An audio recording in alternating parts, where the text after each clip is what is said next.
Hello दोस्तों, आज हम ड्रैगन बॉल काकुमे की स्टोरी को आगे कंटिन्यू करने वाले हैं। पिछली वीडियो में हमने चैप्टर 1 को कंप्लीट कर दिया था, तो इस वीडियो से हम चैप्टर 2 स्टार्ट करेंगे। तो अगर तुम इस चैनल पर नए हो तो भाई चैनल को जरूर सब्सक्राइब करना। तुम्हारा एक सब्सक्राइब हमारे लिए बहुत ज्यादा कीमती है। तो तुम्हारा टाइम ना बर्बाद करते हुए चलो शुरू करें। पिछली वीडियो में हमने देखा कि ग्रैंड प्रिंस के पैलेस पे एक नई एंजल आई होती है। इस एंजल को देख के ग्रैंड प्रिंस के चेहरे पर हैरानी के साथ साथ डर भी दिखाई दे रहा होता है, और वहाँ खड़े सभी के सभी एंजल बहुत ही कंफ्यूज होते हैं। वो सब सोच रहे होते हैं कि ऐसा क्या है जो ग्रैंड प्रिंस हम सबसे छुपा रहे हैं। और तभी हमें बीरस का प्लान दिखाया जाता है जिसे शिनकाई ने ठीक कर दिया है। और ये समय सभी एंजल्स के इकट्ठे होने से पहले का समय है, जब गोकू और बीरस की फाइट खत्म हुई थी। हम देखते हैं कि विश और गोकू कुछ बात कर रहे होते हैं। विश को गोकू की बहुत ही चिंता हो रही होती है। विश बोलता है, गोकू अब तुम कैसा महसूस कर रहे हो? तुम्हारी फाइट बहुत ही खतरनाक थी, तुम्हारी बॉडी ने बहुत ही ज्यादा डैमेज ली है। गोकू बोलता है, तुम सही हो विश, मुझे इसके लिए माफ कर दो। मैं लॉर्ड बीरस से फाइट करने के लिए बहुत ही ज्यादा एक्साइटेड हो गया था, शायद यही वजह है कि मैंने अपनी हदें पार कर दी। तभी लॉर्ड बीरस इस बात को सुन के हंसने लग जाता है। वो बोलते हैं, तुम मुझे हराओगे? ऐसा तुम सोच भी कैसे सकते हो? जो तुम बोल रहे हो उसको थोड़ा सोच समझ के बोलो, क्योंकि उसकी वजह से तुम्हारी जान भी जा सकती है। अभी तुम काफी जवान हो, मुझे हराने के लिए तुम्हें भी काफी साल लगेंगे। और गोकू भी इस बात पे हंसते हुए बोलता है, मैं इतना भी जवान नहीं जितना आप मुझे सोच रहे हैं, और देख लेना मैं जल्दी आपको हराने के नजदीक पहुंच जाऊंगा। तभी विश बोलता है, ठीक है गोकू, अब तुम खड़े हो जाओ, अब तुम्हें हील करने का समय आ गया है। गोकू खड़ा हो जाता है और बोलता है, ठीक है विश, पर मेरी तुमसे एक छोटी सी रिक्वेस्ट है। जो ये घाव लॉर्ड बीरस ने मेरी कमर पे दिया है, मैं इसे रखना चाहूंगा। मैं इस घाव को जब तक रखूंगा तब तक कि मैं भी ये घाव ऐसा ही लॉर्ड बीरस को ना दे दूं। और ये सुन के लॉर्ड बीरस को गुस्सा आ जाता है। लॉर्ड बीरस बोलता है, अगर तुम में थोड़ी सी भी हिम्मत है तो तुम बस मुझे एक बार छू के दिखाओ। और विश को गोकू की बात सुन के हंसी आ रही होती है, पर विश अपनी हंसी को कंट्रोल करके बोलता है, बहुत बढ़िया। और तभी विश गोकू को हील कर देता है। विश के हील करते ही गोकू बोलता है, विश तुम्हारी ये पावर बिल्कुल सेंसुबिन जैसी है, खराब सिचुएशन में ये काफी काम आ सकती है। विश थोड़ा सा स्टूपिड सा फेस बना के बोलता है, तुम्हारा मतलब एंजल्स की पावर? और हर बार की तरह गोकू को कुछ भी समझ नहीं आया होता। तभी विश को फूलों के पत्ते गिरते हुए दिखते हैं। विश बोलता है, मुझे लगा ही था शिनकाई ने इस प्लेनेट को ठीक करते हुए अपने हिसाब से भी कुछ चेंजेस कर दिए हैं। और ये सुन के लॉर्ड बीरस को गुस्सा आ जाता है। लॉर्ड बीरस बोलता है, ऐसा क्या? मुझे ये बिल्कुल भी पसंद नहीं आया, उस सीन की हिम्मत कैसे हुई? तभी विश गोकू से पूछता है, गोकू तुम्हारे आगे का प्लान क्या है? तुम फ्यूचर के लिए क्या करना चाहते हो? गोकू जवाब देता है, सच बताऊं तो ये तो अभी तक मैंने भी नहीं सोचा है। फिलहाल तो मैं बस अल्ट्रा इंस्टेंट को मास्टर करना चाहता हूँ, और मुझे नहीं लगता कि इससे ऊपर भी कोई पावर लेवल है। लेकिन ये पावर लेवल होने के बाद भी मैं पहले जीरन से हार गया, और उसके बाद मैं लॉर्ड बीरस से हार गया। पर फिलहाल के लिए मैं अपने घर जाना चाहूंगा, क्योंकि घर पे मेरी वाइफ और मेरे बच्चे मेरा इंतजार कर रहे होंगे। तभी हम देखते हैं कि विश गोकू को अर्थ पे ले जा रहा होता है। लेकिन तभी गोकू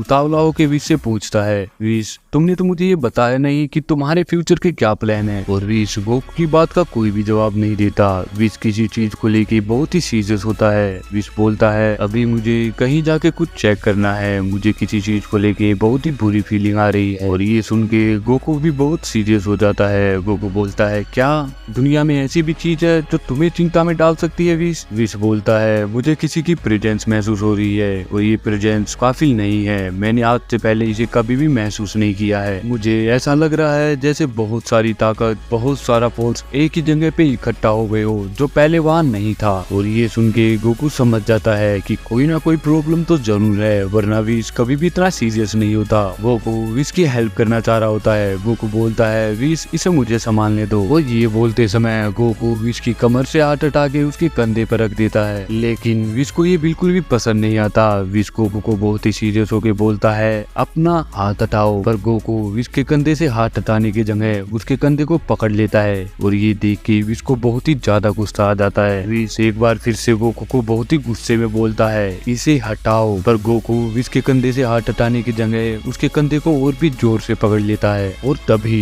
विश और गोकू एक दूसरे को बहुत ही सीरियस होके घूरने लग जाते हैं। विश को देख के लग रहा होता है कि आज वो यही गोकू का मर्डर कर देगा, लेकिन विश तभी अचानक से शांत हो जाता है। विश समझ जाता है कि वो कितना ही गुस्सा क्यों ना कर ले, गोकू मानने वाला नहीं है। विश गोकू को समझाने की अपनी पूरी कोशिश करता है। विश बोलता है, गोकू यूनिवर्स की सारी प्रॉब्लम सोल्व करना तुम्हारा काम नहीं है। गोकू विश को बोलता है, विश तुम तो जानते ही हो मैं ये पहली बार नहीं कर रहा हूँ, मैं पहले भी बहुत बार यूनिवर्सिस को बचा चुका हूँ, तुम मुझ पे बस भरोसा रखो, मैं सब कुछ संभाल लूंगा। और तभी विश गोकू की बात सुन के सोच में पड़ जाता है कि गोकू को वहाँ भेजना सही होगा या नहीं। और थोड़ी देर सोचने के बाद विश बोलता है, ठीक है तुम वहाँ जा सकते हो, लेकिन तुम्हें वहाँ अकेले जाना होगा क्योंकि मैं तुम्हारे साथ नहीं आ सकता, मुझे ग्रैंड प्रिंस ने किसी जरूरी काम से बुलाया है। और तभी विश एक बटन जैसी चीज बनाता है और उसे गोकू को देता है। ये बिल्कुल वैसा ही बटन होता है जैसा ओमनी किंग ने गोकू को दिया था। विश बोलता है, गोकू अगर तुम्हें वहाँ कोई भी खतरा महसूस हो या तुम्हें लगे कि तुम्हें मेरी जरूरत है तो तुम बस इस बटन को एक बार दबा देना, मैं तुम्हारे पास आ जाऊंगा। गोकू बोलता है, तुम्हारा बहुत बहुत धन्यवाद विश। फिर हम देखते हैं कि विश और गोकू अपनी मंजिल की तरफ आगे बढ़ने लग जाते हैं। विश बोलता है, अगर तुम मेरी बात मानो तो मैं अब भी तुम्हें यही कहूंगा कि तुम्हें वहाँ नहीं जाना चाहिए, तुम्हारे पास वहाँ जाने का कोई कारण ही नहीं है। गोकू बोलता है, विश तुम चिंता मत करो, मैं तुम्हें शर्मिंदा नहीं करूंगा। और तभी विश अपनी स्पीड को बहुत ही ज्यादा बढ़ा देता है और फाइनली वो वहाँ पहुँच जाते हैं जहाँ उन्हें जाना होता है। वो दोनों ही ये नजारा देख के बहुत ही हैरान हो जाते हैं। वो दोनों ही इस चीज को देख के बहुत ही ज्यादा कंफ्यूज होते हैं। वो इस चीज को बहुत ही ध्यान से देख रहे होते हैं। तभी गोकू विश से पूछता है, विश आखिरकार ये है क्या? पर विश भी ये नहीं जानता कि ये क्या है। दरअसल वो दोनों यूनिवर्स जीरो को देख रहे होते हैं। यूनिवर्स जीरो को देख के लग रहा होता है कि वो अपने आसपास की हर एक चीज को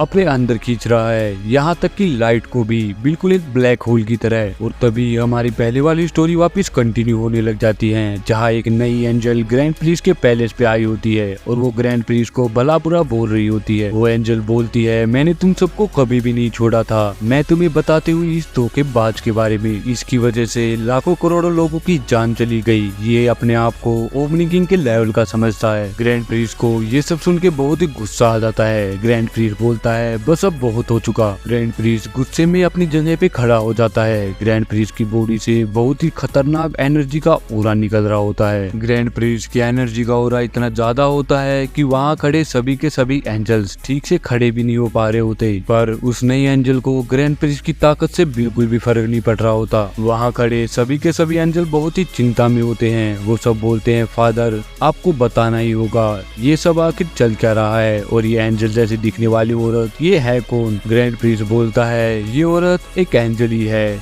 ये औरत तुम सबकी माँ है। और सही बताऊं तो ये पूरी तरह से झूठ भी नहीं बोल रही है। और ये एंजल जो सभी एंजल्स की माँ है, ये ग्रैंड प्रिंस की तरफ काफी गुस्से में देख रही होती है। इसे ग्रैंड प्रिंस की किसी भी बात से कोई फर्क नहीं पड़ा होता। ग्रैंड प्रिंस बोलता है, जिस यूनिवर्स 19 के बारे में मैंने तुम सबको बताया था, वो दिन प्रतिदिन बहुत ही ताकतवर बनता जा रहा था। उसकी ताकत इतनी ज्यादा बढ़ चुकी थी कि वो एक मॉन्स्टर लेवल पे पहुंच चुका था। और इसकी वजह से जो ओमनी किंग ने यूनिवर्स में बैलेंस बना रखा था वो बहुत ही खतरे में पड़ता जा रहा था। और इसी वजह से मुझे जल्दी से जल्दी इसका कुछ करना था, और मुझे ये कुछ इस तरह करना था कि ओमनी किंग को इस बारे में कुछ भी पता ना चले। तभी वो एंजल हंसते हुए बोलती है, अच्छा तुम्हें ये जल्दी करना था, स्पेस और टाइम को एक्सपेंड करना तुम्हारे लिए बहुत छोटी सी बात रही होगी, पर मेरे लिए वो जल्दी से मरना नहीं था, समय के साथ साथ करोड़ों लोगों की बॉडी के टुकड़े होना। तुम्हें ये करने में बेशक से 1 सेकंड का समय लगा हो, पर हमारे लिए वो कई करोड़ सालों के बराबर था मेरे प्यारे प्रीस्ट। और ग्रैंड प्रीस्ट इस बारे में बोलते हैं कि जैसा कि अभी मैंने कहा, मुझे ये जल्दी करना था और मेरे पास ओमनी किंग की पावर्स नहीं थी, तो मुझे कोई और रास्ता ढूंढना था। और ग्रैंड प्रीस्ट की बात सुन के वो एंजल जोर से हंसने लग जाती है। वो बोलती है, क्या तुम सब ने ये सुना? तुम्हारे फादर को ओमनी किंग को सारी की सारी सच्चाई साफ साफ बताने से ज्यादा सही लाखों लोगों की जान लेना लगा। पर तुम अपने फादर को इस चीज का दोषी मत समझना, क्योंकि ग्रैंड प्रीस्ट और ओमनी किंग की इसमें कोई गलती नहीं है। और तभी हमें यूनिवर्स 12 दिखाया जाता है। यूनिवर्स 12 का गॉड ऑफ डिस्ट्रक्शन जिन बोलता है आखिरकार वहाँ चल क्या रहा है। और उसके बाद हमें यूनिवर्स 11 के गॉड ऑफ डिस्ट्रक्शन बेलमोड को दिखाया जाता है। बेलमोड बोलता है, हाँ ये सब एनर्जी काफी जानी पहचानी लग रही है। तभी हमें फिर से मदर ऑफ एंजल्स को दिखाया जाता है। मदर ऑफ एंजल्स बोलती है, तुम्हें अगर किसी चीज को ब्लेम करना ही है तो तुम्हें इस सिस्टम को ब्लेम करना चाहिए, जिसकी वजह से तुम्हारे फादर को ऐसा स्टेप उठाने पे मजबूर होना पड़ा। और तभी हम देखते हैं कि वहाँ नए नए गॉड्स और एंजल्स आने लग जाते हैं। तो आखिरकार ये नए एंजल्स और कोड है कौन, और क्या ग्रैंड प्रिंस को इतने सारे लोगों की जान लेनी चाहिए थी सिर्फ इसलिए कि वो ताकतवर हो रहे थे? कमेंट में बताओ, और डिस्क्रिप्शन में इस मांगा के क्रिएटर्स के अकाउंट की लिंक है, मेरे साथ साथ उन्हें भी अपना सपोर्ट दिखाइए। तो आज के लिए बस इतना ही, मिलते हैं अगली वीडियो में। Thanks for watching.